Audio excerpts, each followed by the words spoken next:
Park, Tae-jun's wife, had been dead for 3 years. He'd scattered her ashes himself, watched the ocean swallow every trace. So when he saw Juliet Smith in that Atlanta playground with 4 children who had her face and his eyes, he realized someone had been playing a game far more twisted than he'd imagined. Stay with me, because the truth about those children will destroy everything you think you know about identity, death, and the person sleeping beside you. The funeral had been small, private, just Tae-jun and his father standing beside a cliff in Busan as the wind carried Juliet's ashes across the water. March 2020. The same month she'd supposedly died in a car accident on the highway outside Seoul. The same month Tae-jun had identified her burned body in the morgue, had signed papers confirming her death, had buried the only woman he'd ever loved.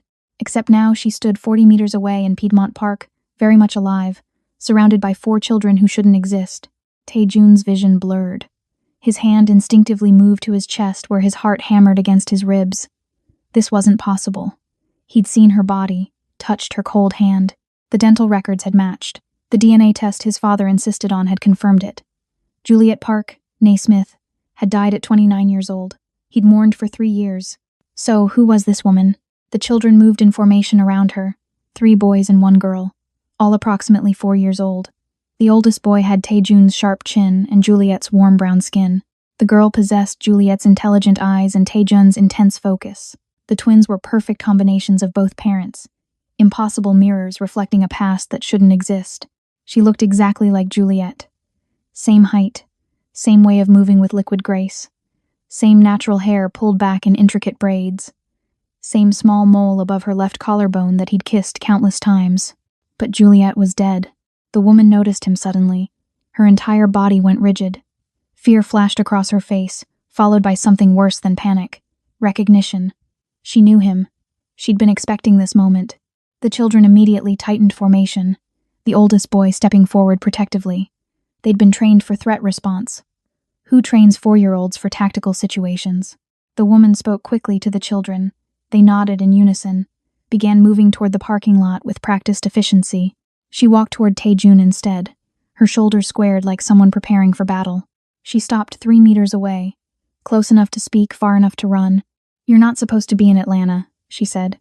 That voice, Juliet's voice, the same low rasp that used to whisper his name in darkness. "You're dead," Tae-jun heard himself say. "I watched you die."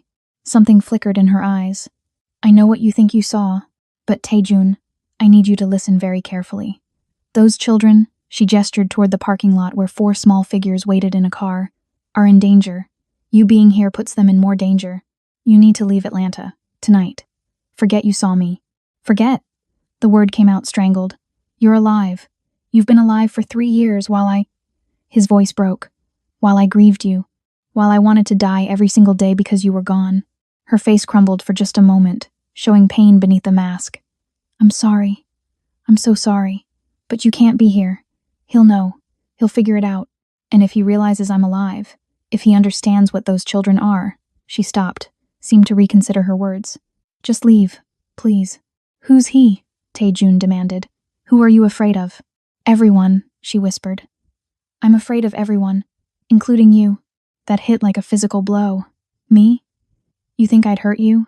"I think you'd choose loyalty over truth," she said. "I think when your father asks questions, you'd answer them.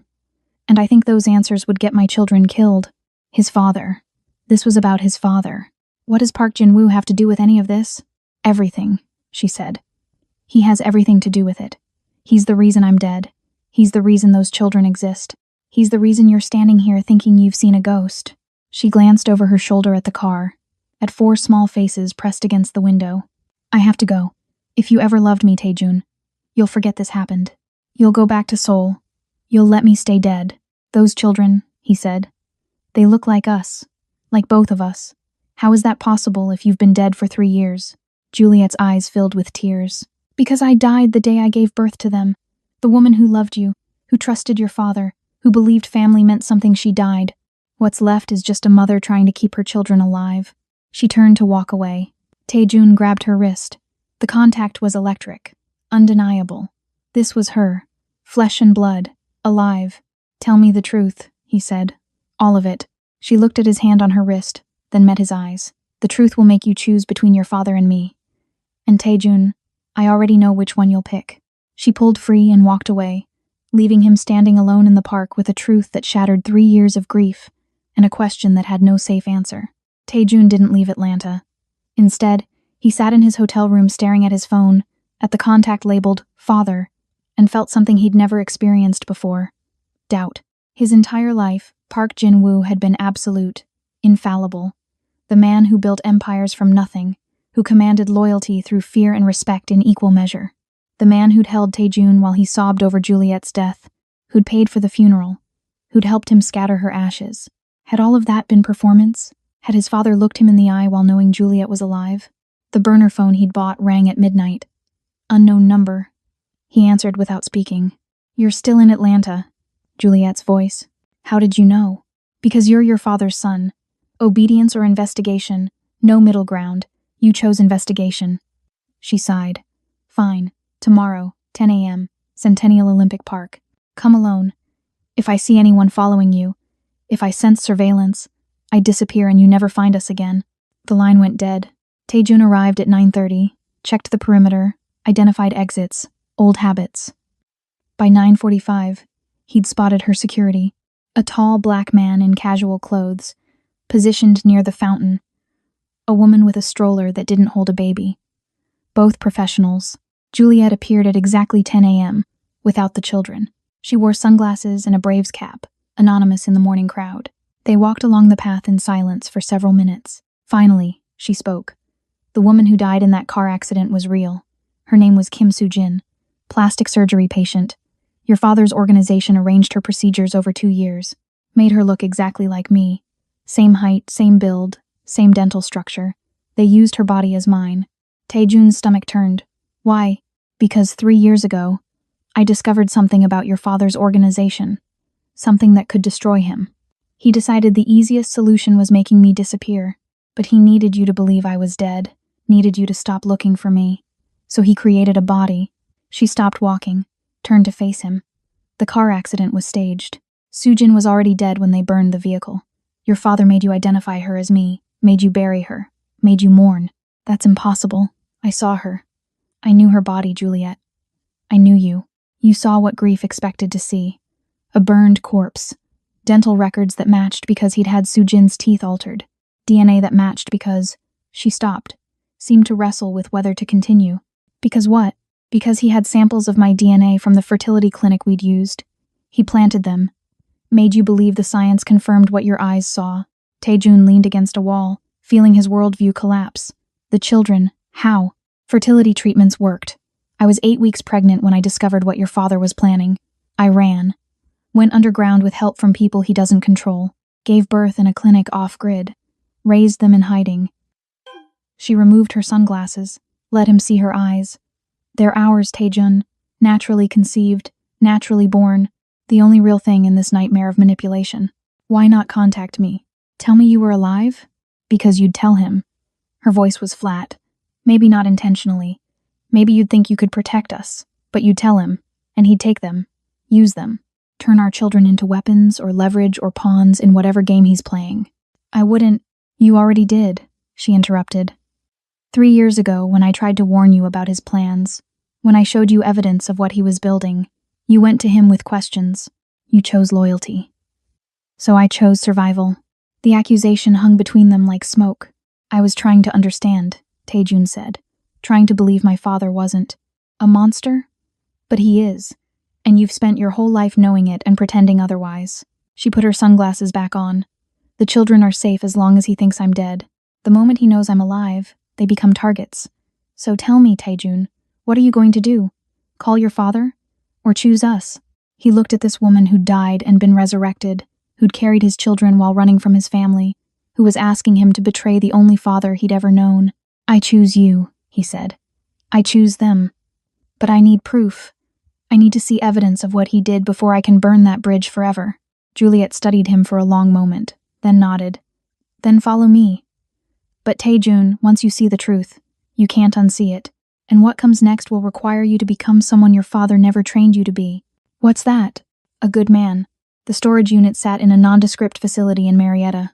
Juliet entered a code, pulled up the door, revealed years of documentation. File boxes stacked floor to ceiling, hard drives, photographs, bank records. Evidence of an investigation that had consumed her life. "I've been building a case for 3 years," she said, pulling out files. "Everything your father did, who he killed, how he manufactured my death, the extent of his organization. I have testimony from Sujin's family, medical records showing her surgeries, financial trails proving payment. I have everything." Taejun opened a box. Inside, photographs of him, at the morgue, at the funeral, at his apartment in Seoul, staring at walls, drowning in grief. Someone had documented his suffering. "Who took these?" "I did," she whispered. "I needed to see you were grieving. Needed proof you believed I was dead. If you'd shown doubt, if you'd kept searching, your father would have known the deception hadn't worked. Your grief was my alibi." He looked at photo after photo of his own destruction. Saw himself becoming hollow, becoming someone who existed but didn't live. "You watched me fall apart. Every day. Every single day I wanted to tell you. But the children..." Her voice broke. "I had 4 babies who needed to survive more than you needed closure." It was logical, brutal, absolutely correct, and it made him hate his father with a clarity he'd never experienced. "Show me how he did it." She pulled out a medical file. Sujin's transformation documented in photographs. A woman who'd started with different features, underwent procedures, became Juliet's twin. The timeline showed 2 years of careful alteration. His father had been planning this for years. He approached her family when she was dying of cancer, offered to pay all medical bills, provide for her children, if she'd donate her body to a medical research project. They agreed. She died 3 weeks before the accident. He kept her body preserved, then used it when he decided I needed to disappear. "Why did he want you dead? What did you discover?" Juliet pulled out another file. This one made Taejun's blood freeze. Human trafficking. His father's organization wasn't just running guns and money. They were moving people, children specifically. Orphanages in Korea connected to adoption agencies in America. Legal paperwork hiding illegal sales. "He's been selling children for 15 years, Juliet said. Tens of millions in profit. I discovered it accidentally while researching international adoption for an article. Found patterns. Tracked money. Realized some of those transactions flowed through your father's businesses." She handed him a list. Names, ages, last known locations. These children disappeared into the system. Legal adoptions that weren't legal. I tried to expose it. Your father found out. Decided I was a problem that needed permanent solving. Taejun read name after name, some as young as 3 years old. His father had commodified children while preaching about family legacy. "Why haven't you gone to authorities?" "Because they're in his pocket. Judges, police, immigration officials. I'd need federal involvement, maybe international, and I'd need to prove I'm alive first, which means explaining why I let everyone believe I was dead, which means admitting I abandoned a husband, faked my death, went into hiding. They'd investigate me before they investigated him." She was trapped in her own survival strategy. "What's your plan?" "Stay hidden, raise my children, keep documenting. Hope eventually someone with power and integrity appears who can take down an organization this big." She looked at him. "That person isn't you, Taejun. You're brilliant, loyal, trained in every aspect of his operation. But you're also his son. You can't be the one who destroys him." "Why not?" "Because even now, even seeing this evidence, part of you wants to find a way he's not the monster this proves he is. Part of you wants me to be wrong. That part will hesitate when action is required. That hesitation will get us killed." She was right. Even now, staring at proof of atrocities, Taejun's mind searched for explanations. Maybe his father didn't know. Maybe subordinates acted without approval. Maybe... "Stop," Juliet said, watching his face. "Stop trying to save him. He manufactured my death. He trafficked children. He made you grieve a staged tragedy while I hid pregnant and terrified. There's no version of this where he's redeemable." Taejun set down the files, looked at this woman who'd become a ghost to protect their children. "Then help me become the person who can destroy him. Teach me to choose right over loyalty. Because I'm tired of being his son, I want to be their father instead." Meeting the children was like staring into a mirror that reflected both past and future. Taemin, the oldest by 7 minutes, had his intensity and Juliet's strategic mind. Kojo possessed his father's silence and observation skills. Jin showed Juliet's warmth combined with Taejun's precision. And Zola, the only girl, had somehow inherited the most dangerous traits from both parents' absolute focus wrapped in disarming charm. They sat in Juliet's safe house in Decatur, studying him with identical expressions of careful assessment. 4-year-olds who'd been raised in hiding, trained in security protocols, taught to trust no one. "You're our father," Taemin said. "Not a question. A statement requiring confirmation." "Yes. Mom said you were dangerous. That loving you would put us at risk." The child's voice carried no judgment, just curiosity. She was right. "But you're here anyway." "Yes." "Why?" It was the question Taejun had been asking himself since that moment in the park. "Because 3 years ago I lost everything.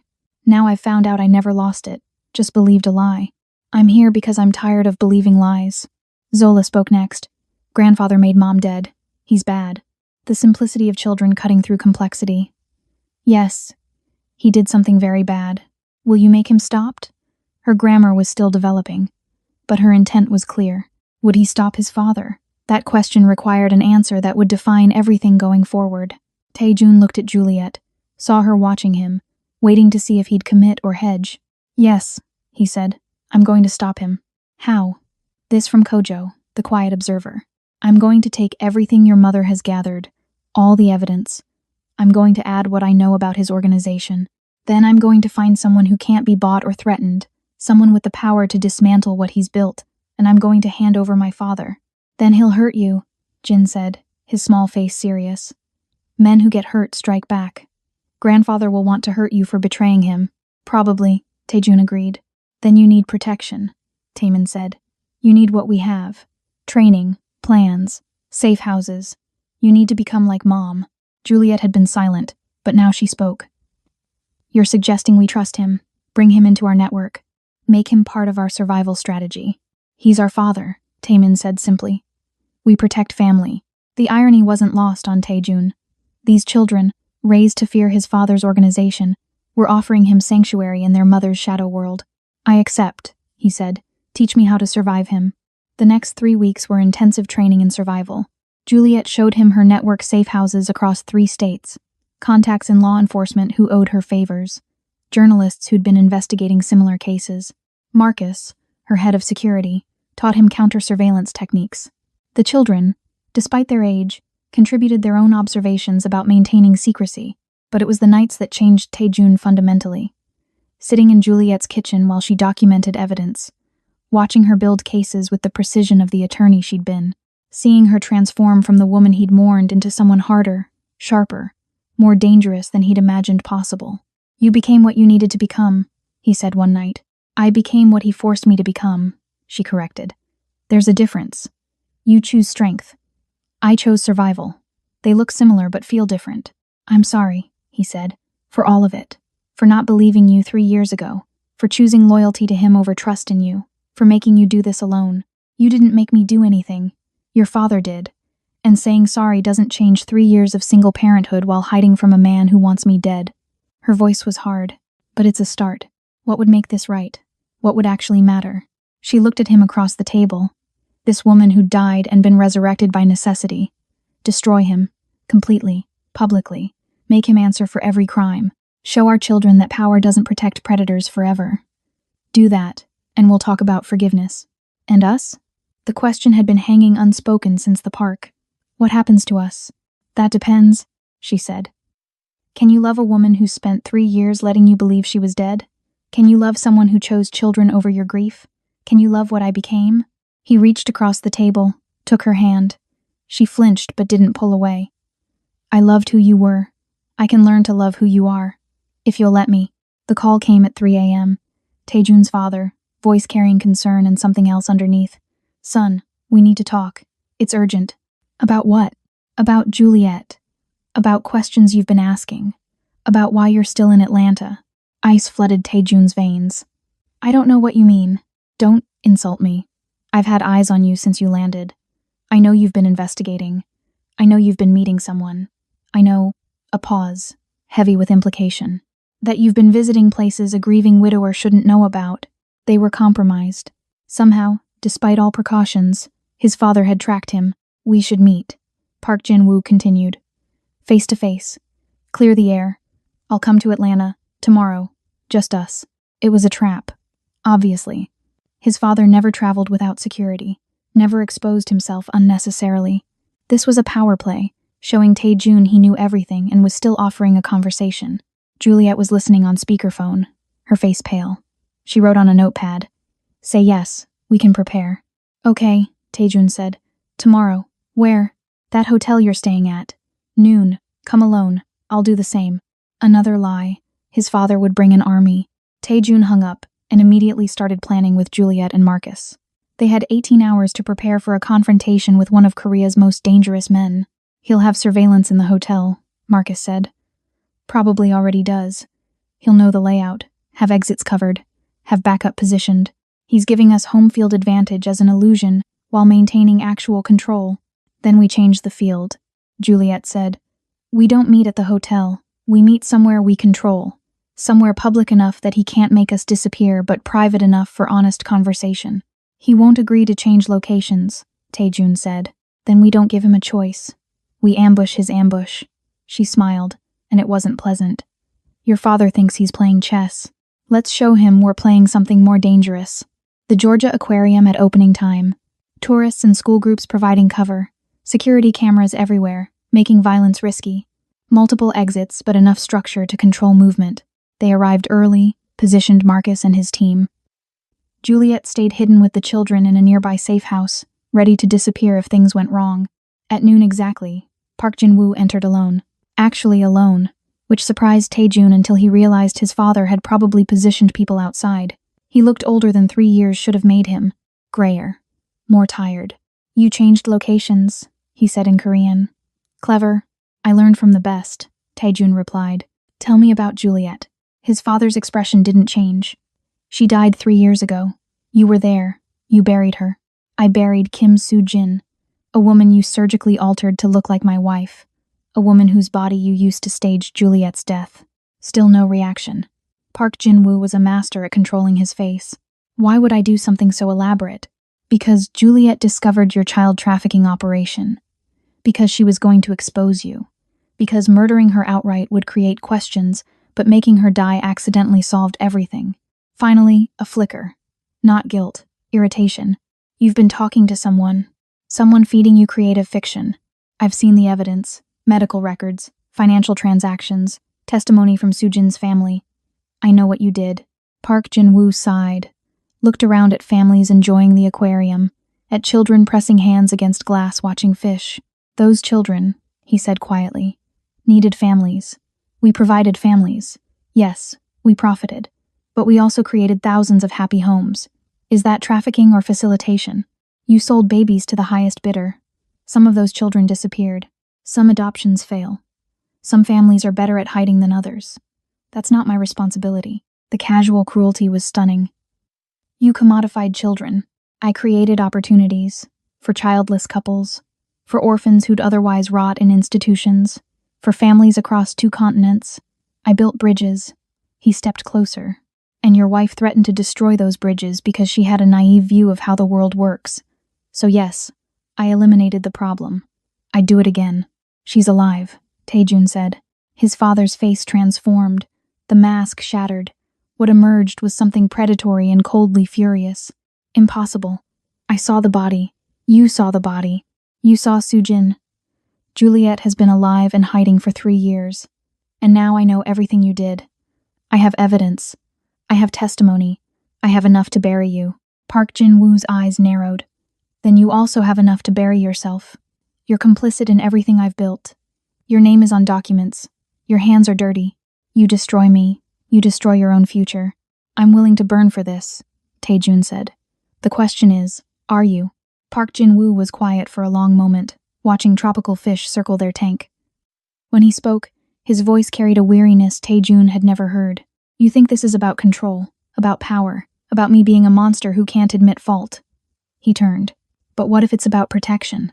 What if everything I did was protecting you from something worse? There's nothing worse than child trafficking. There's torture. There's death. There's watching your son torn apart by rivals who smell weakness." His father moved closer. 3 years ago, the Wong family from Hong Kong decided our territories were negotiable. They wanted Seoul. They wanted my operations.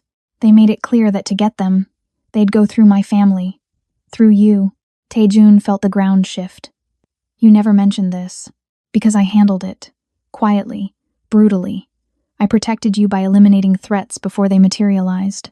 But Juliet. He paused. Juliet made herself a target by investigating. She drew attention I couldn't control. If the Wongs knew she was building evidence, if they understood she could collapse my organization, they'd have taken her, used her, extracted every piece of information through methods that would have destroyed her mind before they killed her body. So you killed her first. I saved her, his father said. From something worse than death. I gave her a clean exit. Staged accident, quick cremation, finished. The Wongs lost interest. You moved on. She got to keep living, somewhere, without constantly looking over her shoulder for men who specialize in creative violence. Except she's been looking over her shoulder anyway. Because of you. Because she didn't trust me to protect her. Park Jin-woo's voice hardened. I gave her an out. Paid her enough money to disappear comfortably. All she had to do was stay dead. Instead, she's been building cases, gathering evidence, making herself exactly the threat I tried to neutralize. Tae-jun processed this. You're saying you faked her death to save her. I'm saying I removed her from a situation that would have ended in her torture and murder. Yes, I used Sujin's body. Yes, I lied to you. But the alternative was letting the Wongs get their hands on her. Tell me, son, would you have preferred that? It was manipulation. It had to be. His father excelled at reframing atrocities as necessary sacrifices. The child trafficking has been shut down for 18 months, his father interrupted. When Juliet started investigating, I realized how exposed we were. I dismantled the operation, transferred children to legitimate agencies, cleaned the money trails. I used her investigation as motivation to exit a business that had become too risky. She should be thanking me. You sold babies. I facilitated adoptions with financial incentives. In a perfect world, that would be unnecessary. We don't live in a perfect world. We live in one where orphanages overflow and childless couples are desperate. I connected supply with demand. Was it ethical? Debatable. Was it evil? That depends on your perspective. Tae-jun wanted to punch him, wanted to drag him to authorities, wanted to make him stop twisting reality into shapes that somehow justified horror. But he also recognized something in his father's logic. The cold calculus of someone who'd spent decades making impossible choices in impossible situations. Where's the line? Tae-jun asked. Where do you draw the line between necessary evil and just evil? I draw it at family, his father said. Everything I've done, every compromise, every crime, every body has been to protect this family, to protect you, to build something you could inherit without the blood I waded through to create it. Juliet threatened that. So I removed her from the equation. Not because I'm a monster. Because I'm a father who refuses to let his son pay for my choices. It was the most honest thing Park Jin-woo had ever said. It was also the most damning, because it revealed a man who'd convinced himself that love justified atrocity, that protection required preemptive violence, that family was worth any cost, paid by anyone unlucky enough to be outside its circle. I have children now, Tae-jun said, 4 of them, and I need to decide what kind of father I'm going to be, someone who justifies horror for their sake? Or someone who shows them there are lines we don't cross, even when crossing would be easier. His father smiled sadly. Then you've already decided. You're going to destroy me, because you think being good matters more than being effective. Because Juliet taught you to value morality over survival. Fine, do what you need to do. But understand the moment you move against me, you put a target on those children. My enemies will see your betrayal as weakness. They'll exploit it. And you'll learn what I already know. That being good is a luxury we can't afford. Tae-jun left the aquarium with his father's words echoing in his mind. Back at the safe house, Juliet waited with the children. He told them everything, his father's justifications, the claims about the Wong family, the assertion that shutting down trafficking was somehow proof of reformation. Juliet listened with her jaw clenched. He's lying. The Wong family approached us 3 years ago, yes, but I handled that situation diplomatically through my firm. There was never a kidnapping threat. He's creating a narrative that makes him the hero of his own story. You're certain? I have the correspondence, the contracts, the resolution. The Wongs wanted shipping access, not Seoul. Your father gave them routes through Busan in exchange for staying out of his primary territories. It was business, not warfare. She pulled out files. He's reframing everything to make you doubt your judgment. It's what he does. Taemin had been quiet, but now he spoke. If grandfather is lying about protecting mom, what else is he lying about? Everything, Juliet said. That's what makes him dangerous. He mixes truth with fiction until you can't tell the difference. He admitted trafficking children, then immediately reframed it as helping orphans. He confessed to staging my death, then claimed it was for my protection. He's asking you to focus on his intentions rather than his actions. What do we do? Taejun asked. We can't destroy him if he's positioned himself as my protector. Any move I make looks like betrayal of someone trying to help. We expose everything simultaneously, Juliet said. Not just trafficking, not just my faked death. Everything. His entire organization. Every crime, every connection, every person he's hurt. We create such a complete picture that his individual justifications become irrelevant against the totality. Marcus had been researching. I've found someone. FBI agent Allison Parker. She's been investigating international adoption fraud for 5 years. She's clean, competent, and crucially she's protected. High enough profile that eliminating her would create more problems than it solves. Will she believe us? Taejun asked. She'll believe the evidence, Marcus said. And we have enough to fill a warehouse. She'll investigate, and what she finds will lead to more. Your father's organization is like a hydra. Cut off one head, you find others. Parker can start cutting. But there was a problem. Taejun's phone buzzed. A text from his father. Your children are beautiful. Taemin has your eyes. Zola, your mother's smile. I look forward to knowing them properly. Lunch tomorrow? Let's discuss their future. Ice flooded through the room. Park Jin-woo knew about the children. Not just suspected. Knew. Had been watching them. How? Juliet's voice was deadly calm. I was careful. We all were. Taemin answered. I posted a picture on a private Instagram account 3 days ago. Just us playing. I used hashtags. I thought, his small voice broke. I thought it was private. No one blamed him. He was 4 years old. But the mistake had revealed everything. What does he want? Juliet asked. To meet them. To bring them into his world. To make them part of his legacy. Taejun looked at his father's message. The threat was implicit. Play along, or the children become targets for his enemies. Resist, and they become leverage. We accelerate everything, Marcus said. We get Parker here tomorrow. We hand over evidence. We put your father under federal investigation before he can move. He'll disappear, Taejun said. The moment he smells law enforcement, he'll vanish. He has resources in 12 countries. Then we make him stay, Juliet said. We give him something he wants more than escape. What could he possibly want that much? Redemption, she said. Or what looks like it. We offer him a deal. He testifies against his organization. He exposes the people above and below him. He becomes the man who brought down a trafficking network instead of the man who ran it. In exchange, reduced charges, witness protection for him, safety for us. You want me to offer my father a way out? I want you to offer him a story he can tell himself. The story where he's still a hero who made hard choices. That's all he's ever wanted, to believe he's good despite everything. We give him that belief. He gives us everyone else. It was brilliant. Cruel. Exactly what Park Jin-woo would do in their position. He'll see through it, Taejun said. Eventually, Juliet agreed. But by then he'll be committed. He'll have testified. He'll have burned bridges with people who could hurt our children. He'll be neutralized.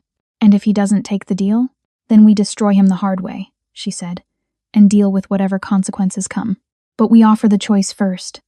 Because that's what separates us from him. We believe people can choose better. Taejun looked at his 4 children. At these small humans who'd been dragged into a war they didn't choose. I'll call him, set up a meeting, but not lunch, not with the children, just us. Final conversation. Tell him I'll be there too, Juliet said. Dead women have perspectives, living women don't. The meeting happened in a private room at a Korean restaurant his father owned. Neutral territory that wasn't neutral at all. But they came anyway. Taejun, Juliet, and Marcus positioned outside as security and witness. Park Jin-woo's face when Juliet walked in was worth documenting. Shock, then calculation, then something approaching admiration. You're remarkably resourceful, he said in English. 3 years dead, yet here you are. Explains why the body kept decomposing incorrectly. You knew? Taejun asked. I suspected.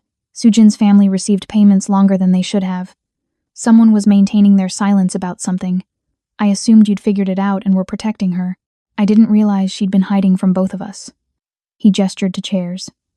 Please, sit. We should talk honestly for once. They sat. Juliet placed a folder on the table between them.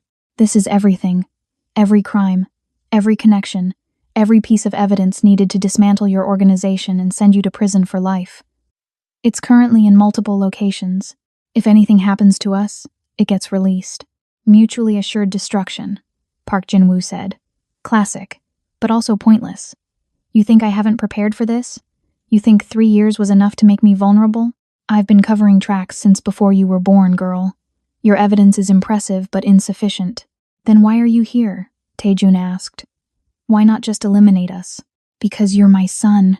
Because those children are my grandchildren. Because despite everything, I'd prefer not to go to war with my own family. Also, he smiled, because Agent Parker has been sitting outside this restaurant for 20 minutes. Very obvious surveillance. You brought federal law enforcement to a personal meeting. Either you're stupid, or you're trying to force a specific outcome. I'm betting on the latter. Juliet didn't flinch. We're offering you a deal. Full testimony against your organization. You provide names, evidence, access to offshore accounts. You help dismantle the network. In exchange, reduced charges. Witness protection. A chance to be the man who brought down trafficking instead of the man who facilitated it. And if I refuse, then we give everything to Parker tonight. You spend whatever time you have left fighting extradition and indictments. Your grandchildren grow up knowing their grandfather died in prison. Your legacy becomes a cautionary tale. You become exactly what you've spent your life trying not to be forgotten, except as an example of what not to do. Park Jin-woo was quiet for a long time. Then he laughed, and it was genuine. You're offering me redemption. A narrative where I'm complicated instead of evil, where I made mistakes but corrected them, where my final act is heroism that partially erases decades of crime. Yes, Juliet said. That's insulting, he said. And brilliant. And exactly what I'd do in your position. You understand I'm not actually redeemable? That testifying against people I've worked with for 30 years makes me a traitor, not a hero? That witness protection means giving up everything I built? We understand, Taejun said. But we also understand you're 65 years old. You have maybe 10 good years left. Do you want to spend them in prison fighting appeals? Or do you want to spend them being a grandfather? Someone those children can know without shame? Someone who did terrible things but tried to fix them before dying? You're asking me to choose family over empire. We're asking you to choose what matters more. The organization you built or the legacy you leave. Because you can't have both. Not anymore. We've made sure of that. Park Jin-woo looked at Taejun. Really looked at him. You've become someone I don't recognize. Someone who'd betray his father for a woman and children he barely knows. Someone who thinks morality matters more than survival. Your mother would be proud. I'm not sure if I am. I don't need your approval anymore, Taejun said. I need your answer. Are you taking the deal? His father stood, walked to the window, looked out at Atlanta streets. I've spent my entire life building something that would outlast me. Something that would make the Park name mean power. And you're asking me to destroy it, to become a cautionary tale instead of a legend, to trade everything for the possibility of being a grandfather to children who'll never fully trust me. Yes, Juliet said. That's exactly what we're asking. Choose them over empire. Choose family over power. Choose being remembered fondly by 4 children over being feared by thousands of strangers. Choose being someone better than you've been. Park Jin-woo turned back to them. If I say yes, if I testify, if I give you everything, you'll let me know them? The children? You'll give me a chance to be part of their lives? If you've earned it, Taejun said. If you've actually changed. If you prove you can put their well-being above your pride. Then yes, you can be their grandfather. Then I'll do it, Park Jin-woo said. Not because your deal is appealing, but because you're right. I'm 65. I'm tired, and I'd like to die knowing my son doesn't hate me. Even if I probably deserve it. The testimony took 6 months. Park Jin-woo sat in federal facilities, surrounded by agents, revealing 30 years of secrets, names, locations, financial structures, connections throughout Asia and America. He exposed judges he'd bribed, police he'd bought, officials he'd compromised. Every revelation led to more investigations. The network he'd built over decades unraveled thread by thread. Agent Parker called it the most significant organized crime prosecution in 20 years. International warrants issued. Assets frozen. People who'd thought themselves untouchable suddenly facing extradition and trials. And at the center, Park Jin-woo, the man who'd decided betraying everyone was worth the possibility of redemption. But Taejun watched his father carefully during those months. looked for signs of genuine change versus performance. What he saw was complicated. His father testified with clinical precision, no emotion, no apparent regret. He provided information the way someone might catalog belongings. This person committed these crimes. That organization moved this money. These children were trafficked through these channels. No hand-wringing, no apologies. Just facts delivered by someone who decided cooperation was strategically optimal. He's not sorry, Taejun told Juliet one night. He's compliant. There's a difference. Maybe sorrow comes later, she said. Or maybe he's incapable of it. But he's still doing what we asked. He's still destroying his life's work. That matters even if his motivations are selfish. Does it? If he's only cooperating because we forced him, if he'd go back to trafficking tomorrow given the chance, what have we actually accomplished? We've stopped him, Juliet said. That's enough. We don't need him to be redeemed. We just need him to be neutralized.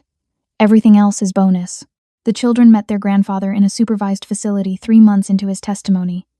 He looked smaller somehow, diminished by cooperation and consequences, but his face when he saw them lit up with something that seemed genuine. You're more beautiful than photographs suggested, he said in careful English.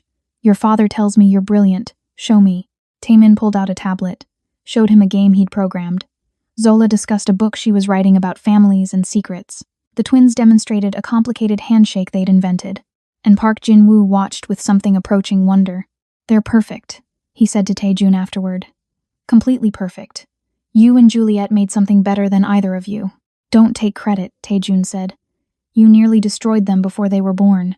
Juliet kept them safe despite you, not because of you. I know, his father said quietly, and I'm trying to make sure they stay safe going forward. Everyone I'm testifying against, they're people who'd use children as weapons.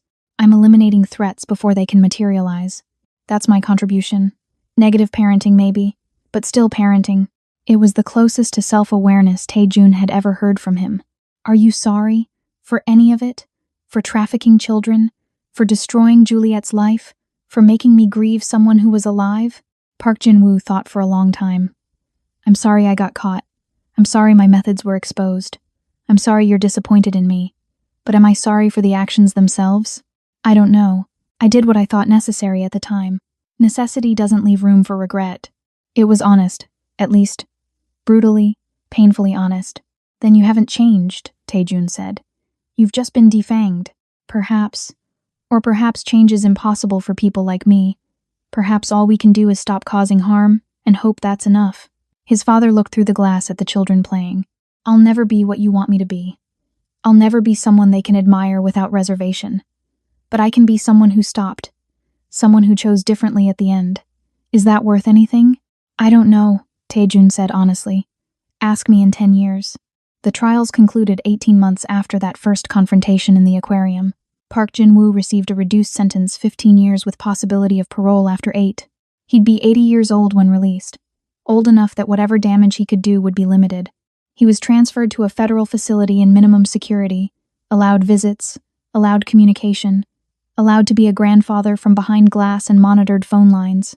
Juliet and Taejun had married quietly during the trials. No ceremony, just paperwork making official what had never really ended.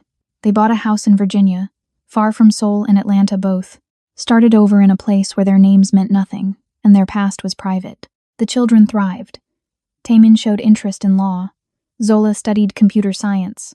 The twins discovered music. They grew up knowing their grandfather was in prison, knowing what he'd done, knowing the complicated truth about their family's origins. And somehow, they processed it with more wisdom than their parents.